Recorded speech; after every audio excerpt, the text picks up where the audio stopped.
The navigation screen flickered red 3 times before going dark completely. Rilla pressed her webbed fingers against the console and felt her heart sink. Something had grabbed the gentle current right out of hyperspace and dragged them back into normal flight. She looked around the cargo bay where she had been checking inventory manifest. The lights dimmed to emergency power. Her communicator crackled. It was Captain Olten, his voice tight with fear. All crew to the bridge immediately. Rilla ran through the corridors, her amphibious skin already beginning to dry out from stress. She hated being away from moisture for too long. When she reached the bridge, the other 12 crew members were already there. Through the main viewport, she saw why everyone looked terrified. A massive ship hung in space before them, covered in crude armor plating and weapon batteries. Pirates. The Harvick Syndicate markings were visible even from this distance, a skull with 3 eyes that made her stomach turn. Olten stood at his post, trying to look calm. He was a veteran trader who had navigated these routes for 40 years. He keyed the communication channel. "Perhaps we can negotiate. We carry medical supplies and farming equipment. Take what you need and leave us in peace." The response came fast and harsh. A Harvex appeared on screen, his face covered in ritual scars. This was Scretch, whose name Rilla had heard in horror stories at trading posts. He smiled with too many teeth. "We don't want your cargo, soft ones. We want you. Good prices for Vinari workers in the southern markets. Your kind is smart enough to be useful but weak enough to control." Olten tried again, offering double cargo value, triple even. Scretch just laughed. The screen went black. Moments later, the gentle current shuddered as magnetic clamps locked onto the hull. They were being pulled in. Rilla felt panic rising. The Vinari were peaceful people, evolved in calm waters and gentle currents. They built things, fixed things, created beautiful art and complex machines. But they had no warrior tradition, no way to fight back. Their government relied on Galactic Council protection, on civilized laws and treaties. Those things meant nothing out here. The boarding began fast. Harvick's pirates cut through the airlock in under 2 minutes. They stormed the bridge with weapons drawn, shouting commands in 3 different languages. Most of the crew froze. A few tried to run. They were tackled hard, restrained with energy cuffs that crackled against their skin. Rilla was small even for a Vinari, barely 4 feet tall. In the chaos, she slipped behind a navigation console. Her engineer training kicked in. If she could reach the communications bay, maybe send a distress signal. The Galactic Council had peacekeepers that patrolled these sectors. They could respond. She crawled through a maintenance shaft, her small size an advantage for once. Behind her, she heard Scretch giving orders. "Scan them for medical issues. We only sell healthy merchandise. Mark the young ones for premium buyers. The old captain goes to labor camps." The words made her feel sick. Merchandise. They were people, living beings with families and dreams and lives. Now they were just products to be sold. Rilla reached the communications bay. It was empty. The pirates had focused on the bridge and cargo hold first. She had maybe 2 minutes before they secured the whole ship. Her fingers flew across the controls, opening every emergency channel she could access. She pulled up the distress beacon protocols and set it to maximum range broadcast. The message she typed was simple. She included their coordinates, their species manifest, the name of their ship. At the end she added, "Slavers attacking. Harvick Syndicate, please help. Anyone who can hear this, please help us." She hit send and watched the transmission bar fill. 50%. 75. Come on, come on. The door behind her hissed open. A Harvick's guard stood there, weapon raised. He grabbed her by the arm and yanked her away from the console. 92%. The transmission cut off as he smashed the controls with his rifle. "You little pest, thought you were clever." He dragged her back toward the cargo bay where the others were being held. Rilla went limp, not fighting. There was no point, but she had sent the message. Surely someone would receive it. The council would send ships. They had to. The cargo bay had been converted into a holding cell. All 13 crew members sat against the wall, wrists bound, fear plain on every face. Olton looked at her with sad eyes. She shook her head slightly. The message had not gone through completely. Maybe it had not reached anyone. Scretch walked among them, examining his prizes. He stopped in front of Olton. "Your ship is old but functional. We will keep it. Your crew will be processed at Station Vara and sold within the week. Try to run or resist and we will hurt you." He said it casually, like discussing cargo rates. "Cooperate and you live long enough to serve your new owners." Hours passed. The Harvex crew worked efficiently, looting anything valuable from the gentle current. They transferred control of the ship systems to their frigate. Rilla sat with her knees pulled up, trying not to cry. Around her, some crew members prayed. Others just stared at nothing. Then one of the Harvex guards came running to Scretch. "Sir, we have a contact. Single ship, small class, just dropped from hyperspace." Scretch looked annoyed. "Scare them off. This is our claim." The guard hesitated. "They are not responding to hails, just approaching our position." On the view screen, Rilla could see it now. A tiny ship compared to the Harvex frigate. It looked old, patched together, more like a mining vessel than anything military. It had no visible weapons, just a small civilian craft that had wandered into the wrong place. Scretch opened a channel. "Unknown vessel, you are interfering with legal salvage operations. Depart immediately or be fired upon." A voice responded, calm and measured. The accent was strange, the words clear. "Release the Vinari crew. Leave the system. Last chance." The Harvex crew burst into laughter. Scretch grinned at his men. "Did you hear that? One little ship giving us orders." He keyed the channel again. "Surrender your vessel and we might let you live. We are always looking for new merchandise." The small ship kept approaching. It made no move to power weapons or raise shields. It just drifted closer, slow and steady. Scretch shook his head. "Idiots. Grab them with the tractor beam. We will sell whatever species that is along with these Vinari." The beam activated, pulling the small ship toward the Harvex frigate. The crew of the Gentle Current watched helplessly. Someone else was about to share their fate. Rilla felt her heart break a little more. Her message had not saved anyone. Now more people would suffer because of this. But something felt different. The way that small ship moved, the complete lack of fear in that voice. Rilla had spent her life around traders and merchants, peaceful people who avoided conflict. This felt like something else entirely. The small ship was almost in docking range now. Scretch ordered his boarding crew to prepare. 20 armed Harvex moved toward the airlocks, ready to take this new prize. Rilla would later remember this moment as the last time Scretch looked confident. The last time any of them thought they were the predators in this situation. The small ship was 30 meters away now, 20 meters, 10. Then everything changed.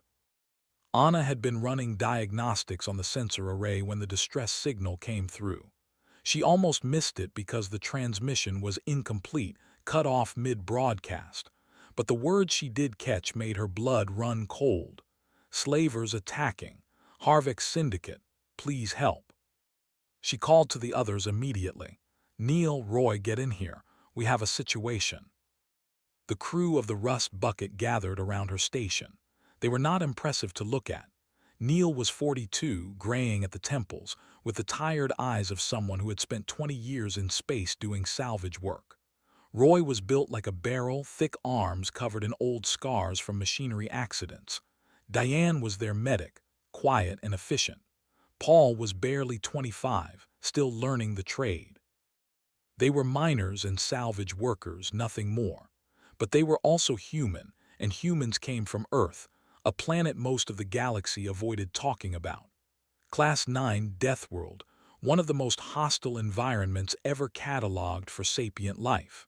Humans had evolved fighting everything, including each other. Neil read the partial transmission twice. "How far?" 3 hours at our current position. Anna pulled up the coordinates. It is in council-protected space, but peacekeepers are stationed 6 hours away minimum. Roy was already moving toward the armory. His voice was rough. My daughter is 12, same age as some of those Vinari on that manifest. He looked at Neil. We going or not? They took a vote. It was unanimous in under 30 seconds. Diane started prepping medical supplies for multiple species. Paul plotted the fastest route, using an asteroid field for cover. Anna began scanning for the pirate vessel's signature. Neil sat in the pilot's seat and thought about what they were about to do. The Rust Bucket was a civilian ship with mining equipment and some basic defensive weapons. They were about to pick a fight with professional slavers who had military-grade hardware. It was stupid. It was reckless. But it was also the right thing to do, and Neil had learned a long time ago that doing the right thing was rarely safe. They dropped from hyperspace 3 hours later, exactly where the distress signal had originated. The Harvex frigate was easy to spot, massive and bristling with weapons. Next to it, a smaller merchant vessel sat locked in a tractor beam. The Gentle Current, according to the registry. The Harvex hailed them immediately. Unknown vessel, you are interfering with legal salvage operations. Depart immediately or be fired upon. Neil opened a channel. His voice was calm, the same tone he used when explaining something obvious to new crew members. Release the Vinari crew. Leave the system.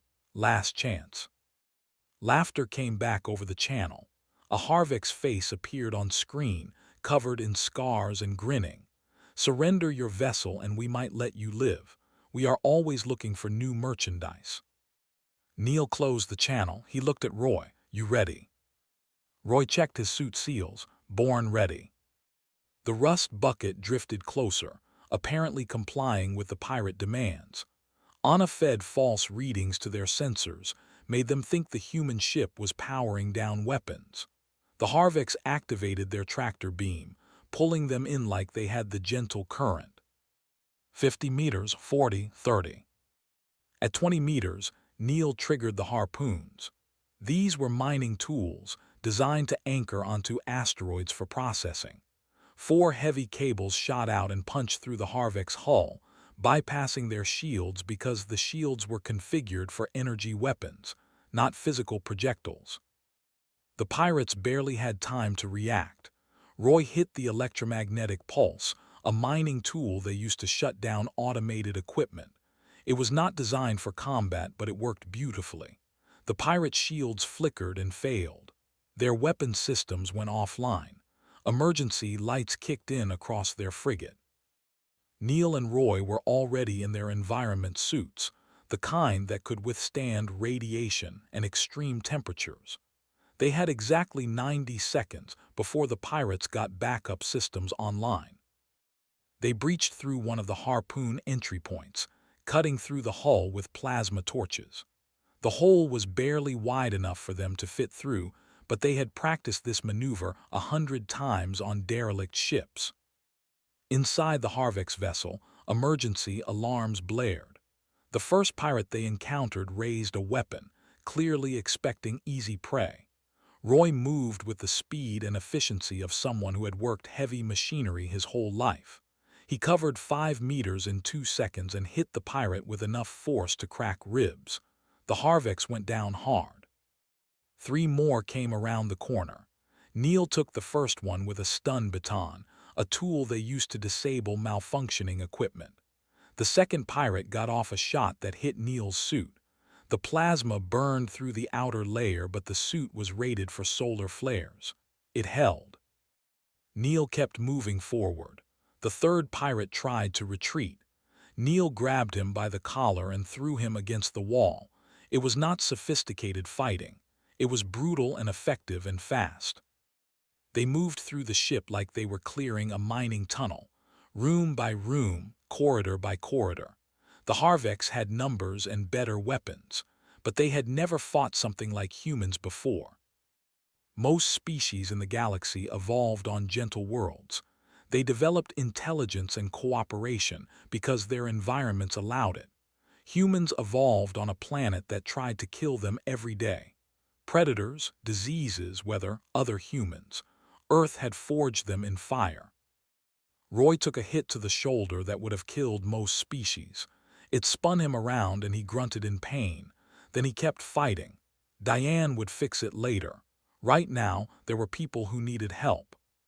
Scretch appeared with a plasma rifle, the kind designed to punch through ship armor. He shot Neil center mass, confident in the kill. The blast knocked Neil backward. His suit absorbed most of it, but the impact cracked 2 ribs. Neil got back up. Scretch's confidence evaporated. What are you? What species? We are from Earth. Neil advanced slowly. You should have left when I asked. Other pirates saw their commander backing away. Some fled to escape pods. Others dropped their weapons. A few tried to fight and were subdued quickly. Anna had taken the bridge remotely, using Paul's hacking skills to lock down their systems. The cargo bay doors opened. 13 Vinari stared at the 2 humans in damaged environment suits, breathing hard, clearly exhausted. Diane came through moments later with medical supplies. She knelt beside a Vinari who had been injured during the initial capture. Her hands were gentle despite wearing heavy gloves. The Vinari flinched, then relaxed as Diane worked. Rilla watched the humans carefully. They were shaking, she noticed. Not from injury, but from adrenaline wearing off. They had been terrified during the fight. They just had not let it stop them. Neil removed his helmet. You are safe now. Council peacekeepers are 2 hours out. We will stay until they arrive. One of the Vinari asked, why did you come? You are civilians. You could have been killed. Roy answered while Diane treated his shoulder. Because you asked for help. What else were we supposed to do? Paul found the pirate ship's data core and started downloading everything. Within minutes, he had logs showing dozens of attacks, hundreds of captured beings, names of buyers and market locations. Neil read through it all, his expression hardening with each entry. Anna, how many ships can we track from these coordinates? At least 15 confirmed. Maybe more. Anna looked at him. What are you thinking? Neil looked at the freed Vinari, then at his crew. I am thinking we are not done here. Not even close.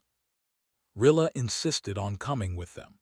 Neil tried to argue, but she was stubborn in the quiet way that peaceful people could be when they decided something mattered enough. I know station layouts better than you. My people work on every major trading hub in this sector. She crossed her arms, small but determined. You need someone who understands how these places operate. 2 other Vinari volunteered as well. They had family members who had disappeared to slavers years ago. They wanted justice. They wanted to help. Neil relented because he understood that kind of need. They spent 2 days teaching basic tactics. Nothing fancy, just how to move quietly, how to use communication equipment, how to signal for help. Paul showed them how to access ventilation systems and maintenance shafts. Diane taught them to recognize signs of medical distress in different species. The first slave market they tracked was on a station called Hellgrind. It sat in neutral space, technically outside council jurisdiction, a legal gray area where criminals operated openly. Anna and Roy went in first, posing as buyers. They wore civilian clothes and carried credit chips loaded with funds from the pirate ship they had captured. Anna did the talking because Roy looked too angry to be convincing. The auction house was buried 3 levels below the commercial district. They passed through legitimate businesses, restaurants and shops before reaching an unmarked door. The guard there looked them over, checking credentials that Paul had forged perfectly. Inside, the reality hit them like a physical blow. Hundreds of beings sat in holding cells, multiple species, all terrified. Some had been there for weeks based on their condition. Children cried quietly, too scared to make noise. An auction was already in progress. Beings were brought onto a platform one at a time while buyers called out offers. The whole thing was conducted with the casual efficiency of selling equipment. Roy had to step outside. His hands were shaking and not from fear. Anna followed, gripping his arm. We document everything. We get them all out, but we do it smart. They spent 3 hours recording everything with hidden cameras. The buyers, the sellers, the security layout. Then Anna noticed something that changed the whole situation. One of the buyers was Administrator Vakrin, a mid-level official from a council member world. He was bidding on skilled laborers, claiming they were contract workers for legal cover. But Anna could see the terror in their eyes. This was not voluntary. This was slavery with paperwork. She transmitted everything back to the rust bucket. Neil watched the footage and felt something cold settle in his chest. The corruption ran deeper than they had imagined. This was not just criminals operating in shadows. This was officials using their positions to legitimize evil. Paul hacked the station systems while Rilla and the other Vinari crawled through maintenance shafts. They disabled security cameras one by one, careful not to trigger alarms. It took 6 hours of patient work. Finally, everything was in position. Neil sent copies of all their evidence to multiple sources: news organizations, council investigators, independent watchdog groups, insurance in case they did not survive what came next. Then he walked into the auction house main floor, wearing simple civilian clothes. The auction master, a Grevin named Grend, looked annoyed at the interruption. "Who are you? We are conducting business here." Neil looked around the room slowly, at the cages full of people, at the buyers examining sentient beings like livestock, at the guards with weapons ready to enforce compliance. "I am someone who does not like slavers." Grend signaled his guards. 24 armed enforcers moved into position. Buyers panicked, trying to reach exits that Paul had already sealed remotely.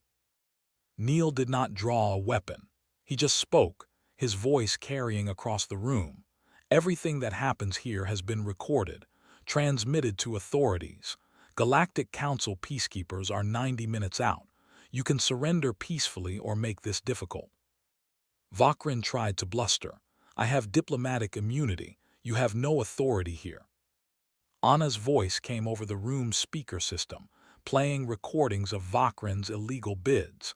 "Immunity does not cover slavery, Administrator." Grend refused to surrender. He ordered his guards to kill everyone in the room, destroy all evidence, leave no witnesses. The guards opened fire. Neil moved fast, faster than they expected from his size. Deathworlder reflexes and strength, honed by a lifetime on Earth where everything was heavier, harder, more dangerous. He took cover behind a support pillar as plasma bolts scorched the air around him. But he was outnumbered and outgunned. He was pinned down and running out of options. Roy and Diane entered from side passages, catching the guards in crossfire. Rilla triggered the remote locks on holding cells. Freed prisoners flooded onto the auction floor. The guards could not shoot without hitting them. Some of the freed captives grabbed dropped weapons. A Kixan warrior who had been captured defending her colony, a Vinari soldier. They had been waiting for any chance to fight back. The tide turned completely. Grend tried to escape to a private shuttle. Neil chased him through service corridors, both of them running full speed. Grend was fast, but Neil had trained for marathons back on Earth. Persistence hunting was in his blood. He caught Grend at the shuttle bay doors. The slaver begged for mercy, offered bribes, promised information. "Did they beg?" Neil asked quietly. "The people you sold, did they ask for mercy?" He did not kill Grend. He broke both the slaver's legs and left him for council authorities. Some things were worse than death. Living with what you had done was one of them.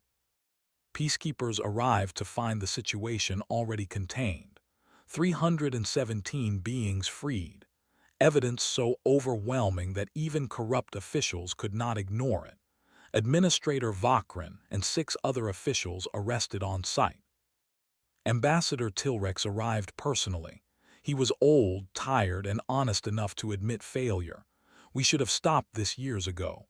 He looked at Neil's crew. "Thank you. Officially, I must reprimand you for taking unauthorized action. Unofficially, you have my gratitude." While others celebrated, Paul found more data. The slavery network was massive. Helgrind was one market among dozens. Thousands still suffered in bondage across multiple systems. Neil gathered his crew. They were exhausted, injured, running on determination and coffee. "We are not done, not even close." They all nodded. Diane bandaged wounds. Roy checked weapons. Anna plotted their next target. The Vinari volunteers prepared for another mission. Somewhere in the galaxy, more people were suffering. More messages for help were being sent. And now, those messages had someone who would answer. Word spread fast across the trading networks. The Rust Bucket Liberators, some called them. Others used different names. The Deathworld Hunters, the persistent ones. Roy hated all of them. "We are just people doing what is right." But the names stuck anyway. Within 3 months, they had freed over 800 beings. Other ships started joining them. Some were human vessels, other civilians who wanted to help. But most surprisingly, alien volunteers appeared. A Kixan battle cruiser showed up at their coordinates one day. The captain, a scarred warrior named Tess, offered support. "Your kind showed us that strength means protecting the weak. We want to help." A small fleet formed gradually. Not military, not official. Just beings who had decided that slavery was unacceptable anywhere. They shared intelligence, coordinated rescues, supported each other. The council did not know how to respond. Officially, they condemned vigilante action. Unofficially, many council members were relieved someone was solving a problem they had failed to address. Neil's crew dealt with the weight differently. Diane treated injuries but started having nightmares about the ones they had not reached in time. Roy threw himself into planning, barely sleeping. Paul grew harder, lost some of his youthful optimism. Anna collected intelligence obsessively, trying to find every victim before it was too late. Neil carried the burden of every decision. Every time they raided a facility, someone could get hurt.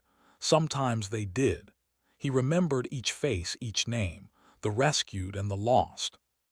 Rilla had become their cultural liaison.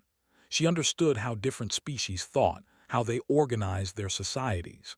She could walk into a station and within an hour know who was honest and who was taking bribes. Her network of Vinari contacts spanned dozens of systems. 6 months after their first rescue, the Galactic Council made a formal request. They needed help with the largest slave operation ever discovered.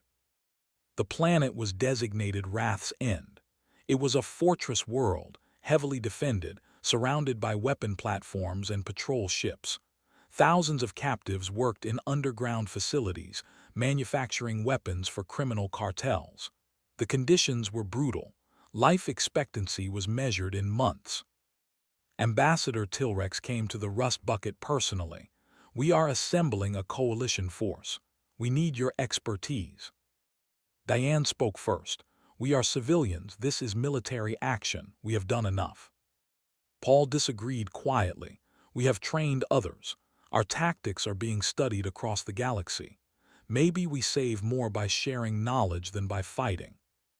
Roy looked at Neil. "What do you think?" Before Neil could answer, Rilla arrived with news. The Vinari Defense Force was sending volunteers, over 100 trained soldiers. They had learned from humans that pacifism required strength to maintain. Peace had to be defended. Other species sent volunteers too. Kixan warriors, Trell engineers, even some former pirates who had switched sides. This was not a council military operation. It was a civilian coalition. Beings who had been saved coming to save others. The training took 2 weeks. Humans taught alien volunteers Deathworlder tactics, not about violence but about determination, how to keep moving when afraid, how to adapt, overcome, persist. A Vinari soldier named Kess asked Neil a question. "How do you fight when you are terrified?" Neil thought about it. "You acknowledge the fear. then you do what needs doing anyway. Fear is not the enemy, giving up is. The volunteers practiced in the Rust Bucket's cargo bay, learning to breach doors, clear rooms, work as teams. Some were soldiers, but many were civilians like Neil's crew. Teachers, engineers, merchants who had decided this mattered enough to fight for. The assault on Wrath's End began at dawn. Multiple teams hit different targets simultaneously. The goal was not just victory but speed. Every minute delayed meant more suffering. Neil's team led one breaching group. They moved through corridors with precision learned from clearing derelict ships. Behind them, Vinari and Kixon volunteers followed, adapting to each situation. The fortress defenders were professional soldiers who expected to win through superior firepower. They had not planned for opponents who simply would not stop coming. Room by room, corridor by corridor, the coalition forces advanced. When doors were locked, they cut through walls. When passages were blocked, they found alternate routes. They moved like water, flowing around obstacles, always moving forward. Freed captives joined the fight as they were liberated. A Trell worker grabbed a dropped weapon and covered a retreat. A human engineer disabled security systems. A Vinari medic treated wounded on both sides because that was what healers did. Neil's team reached the Central Command facility 4 hours into the assault. The operations leader, a Harvex warlord named Skarn, waited with his personal guard. Skarn looked genuinely confused. Why do you care about merchandise? They are not your species. This does not concern you. Neil stopped advancing. He lowered his weapon slightly. You want to know why? The humans have some profit motive, Skarn guessed. You want to control the markets yourself. No, Neil glanced at his crew, at the volunteers behind them, at the freed captives who had joined their cause. We care because we remember. Remember what? Being the merchandise. Neil's voice was quiet but carried across the room. Earth's history is full of slavery, genocide, oppression. Humans hurting other humans in every way possible. We know what we are capable of. The cruelty, the evil. Skarn waited, weapon ready. That is why we fight it. Everywhere, always. Not because we are better than you, because we remember being worse. The philosophy seemed to confuse Skarn more than any tactical maneuver.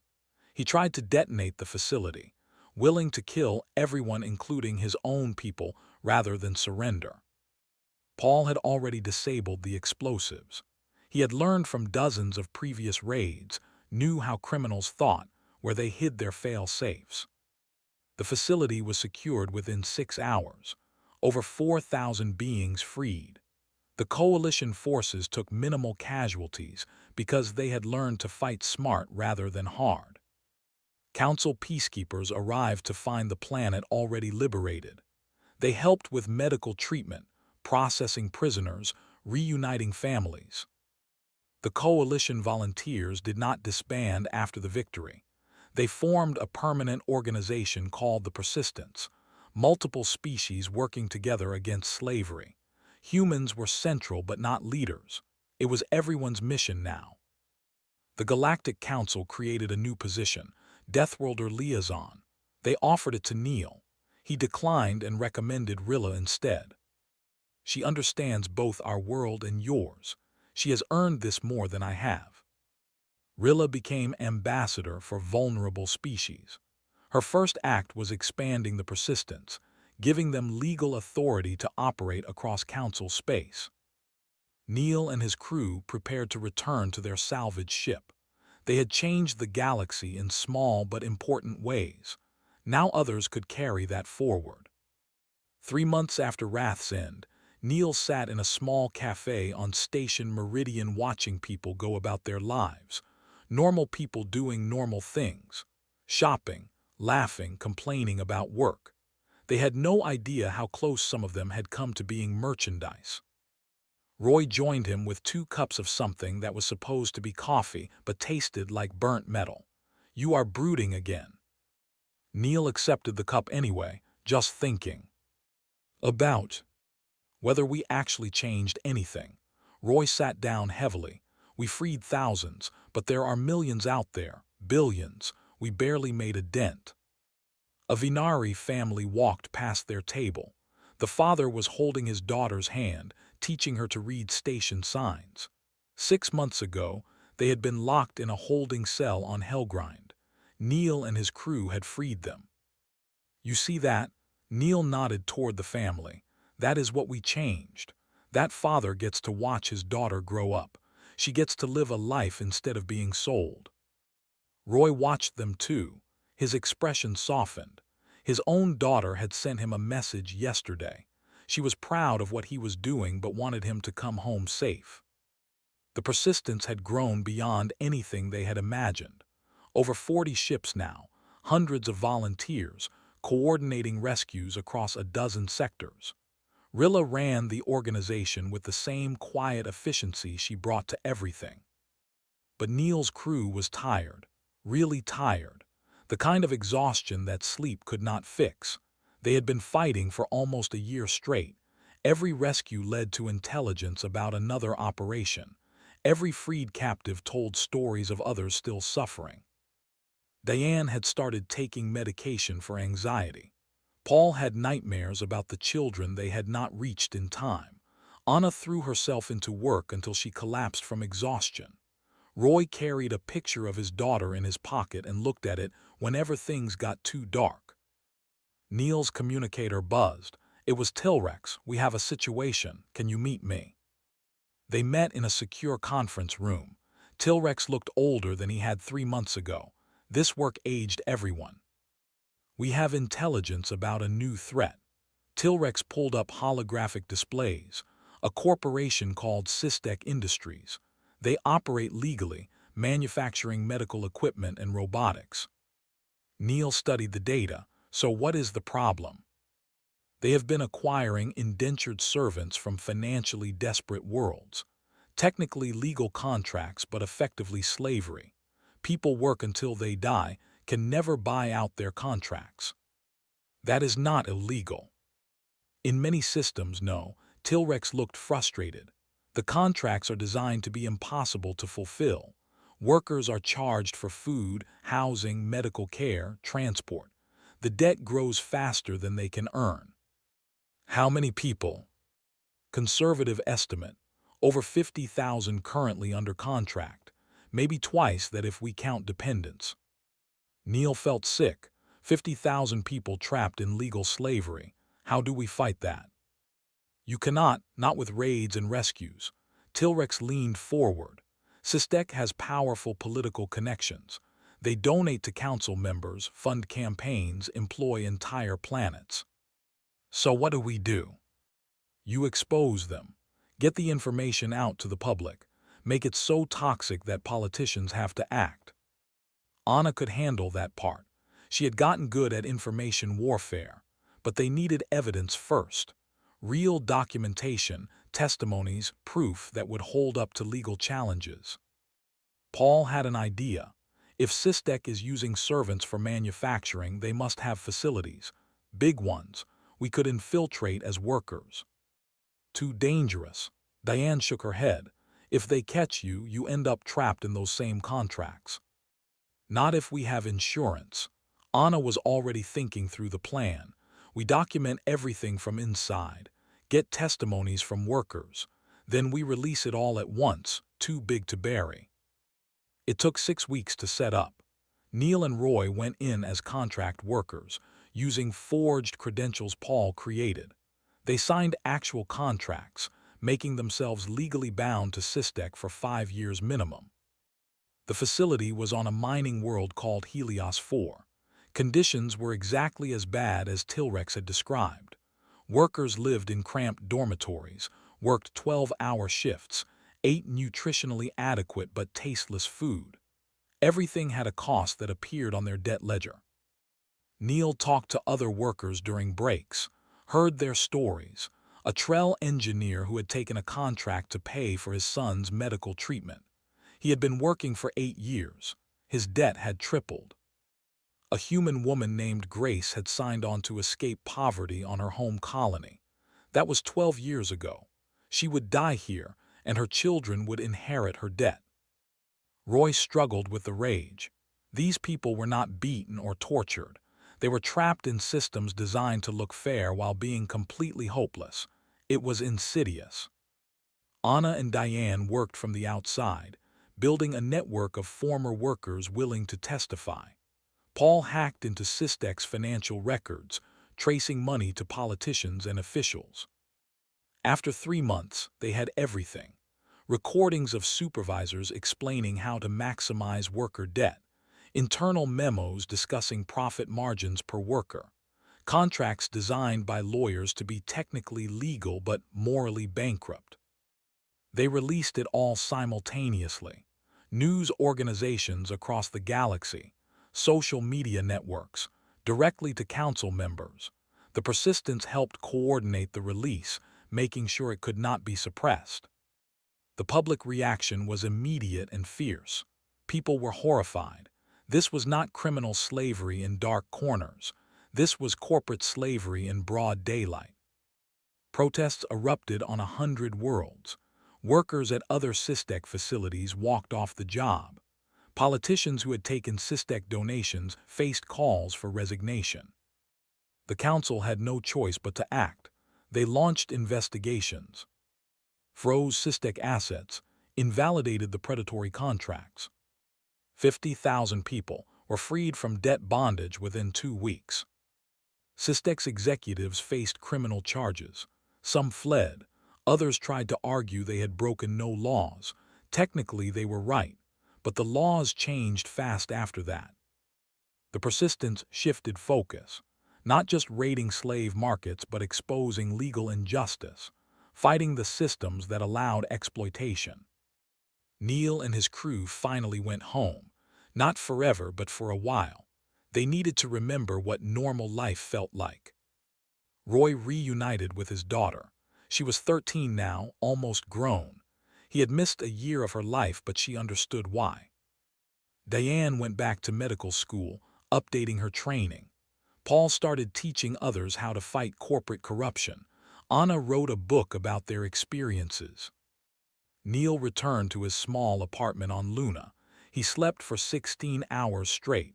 Then he woke up and checked his messages. There were 47 new distress calls. Neil stood at the window of his apartment looking at Earth below. The planet still looked hostile from space, covered in swirling storms and extreme weather patterns, beautiful and terrifying at the same time. His communicator sat on the table behind him, silent for now. He had read through all 47 distress calls. Some were legitimate emergencies. Others were scams or misunderstandings. A few were traps set by criminals who had learned to fake distress signals. The Persistence was handling most of them. The organization had grown efficient, professional. They had trained teams across the galaxy, resources that Neil's small crew could never have managed alone. But some calls were different. Some needed the kind of response that only came from people who had started this whole movement. Anna arrived first. She looked rested, healthier than she had in months. The book was doing well. People wanted to understand how a small salvage crew had changed galactic policy on slavery.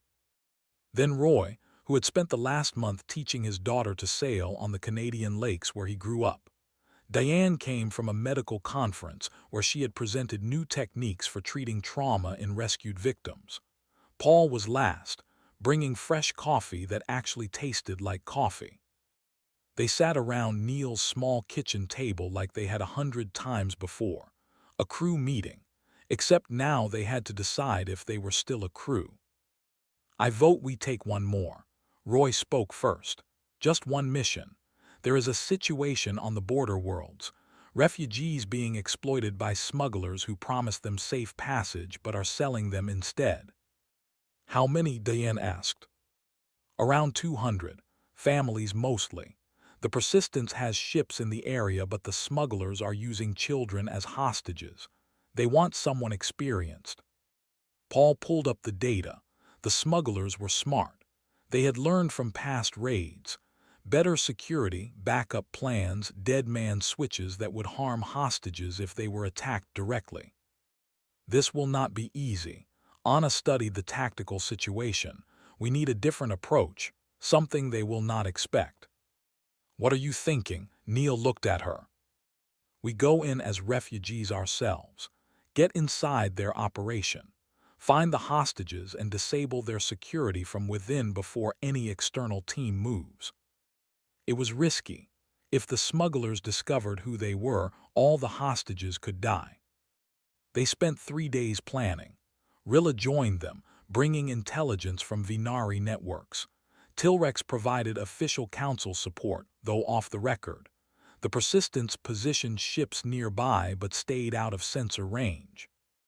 Neil and Diane went in first, posing as a married couple fleeing debt on a mining colony. The smugglers were Trell and Kixon working together, professional criminals who had avoided council attention for years. The refugee ship was crowded and filthy. Over 300 people crammed into a vessel designed for half that. Children cried from hunger. Adults looked hollow with despair. Neil found the hostages quickly. 20 children kept in a separate compartment, watched by armed guards. The smugglers had chosen the youngest, the most vulnerable. If anyone tried to rescue the refugees, they would kill these children first. Diane worked her way through the refugees, offering medical care. She was actually mapping the ship, identifying security systems, finding weaknesses. She was good at this now, too good. Roy, Anna, and Paul were on a Persistence ship nearby, ready to move when signaled. They had brought volunteers, including some Vinari soldiers who had trained under their program. On the 3rd day, the smugglers announced they were approaching the sail point, a station in neutral territory where buyers waited. Families would be separated, sold to different owners. One of the mothers started crying. Her daughter was among the hostages. She begged Neil to help. He promised he would. That night, Neil accessed the ship's environmental systems, not to damage them, but to trigger a false alarm. Smoke detectors went off in the engine room. Emergency protocols activated automatically. In the chaos, Diane moved toward the hostage compartment. The guards were distracted, worried about the ship itself. She disabled them quietly with tranquilizers, medical knowledge applied differently.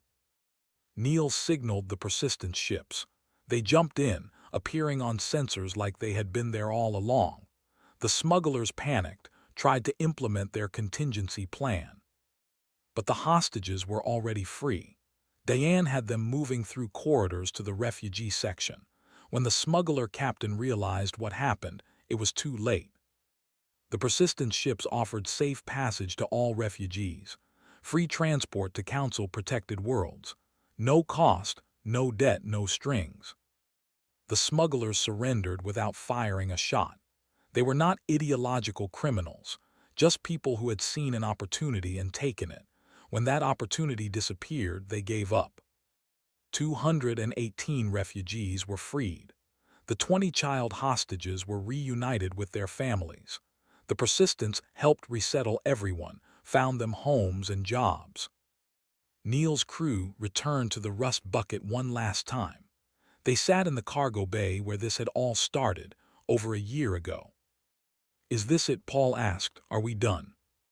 Diane nodded slowly. "I think we did what we needed to do. The Persistence can handle things now. They have resources, training, support. They do not need us." Roy agreed. "My daughter needs her father home. I have missed too much of her life already." Anna had other projects she wanted to pursue. Writing, teaching, helping others tell their stories. Neil understood. They were tired. They had given everything they could. It was time to let others carry the torch. A week later, Tilrex sent Neil a message, just a simple question with coordinates attached. "There is a situation. Are you available?" Neil looked at the message for a long time. He thought about everything they had accomplished, everything they had lost, the people they had saved and the ones they had not reached in time. He thought about Grace, the woman who had worked 12 years in debt bondage. She was free now, reunited with her children, starting over. He thought about Rilla and the Vinari volunteers who had found courage they did not know they had. He thought about the 40 other crews doing this work now. Humans and aliens working together because they had learned that justice required action. Neil wrote back a single word, "No." Then he added, "But I know people who are. I will forward this to the Persistence. They will handle it." He closed his communicator and went to join his crew. They were having dinner together, just friends now instead of soldiers. Roy was showing pictures of his daughter. Diane was laughing at one of Paul's bad jokes. Anna was planning her next book. Normal life, the thing they had fought to protect for others, now they would try living it themselves. The galaxy still had problems. Slavery had not ended completely. Injustice existed in countless forms, but now there were people watching, ready to respond, willing to fight. The work would continue, just with different people doing it. Neil raised his glass, "To everyone we helped, and everyone still helping." They drank to that. Tomorrow they would go their separate ways, but tonight they were still a crew.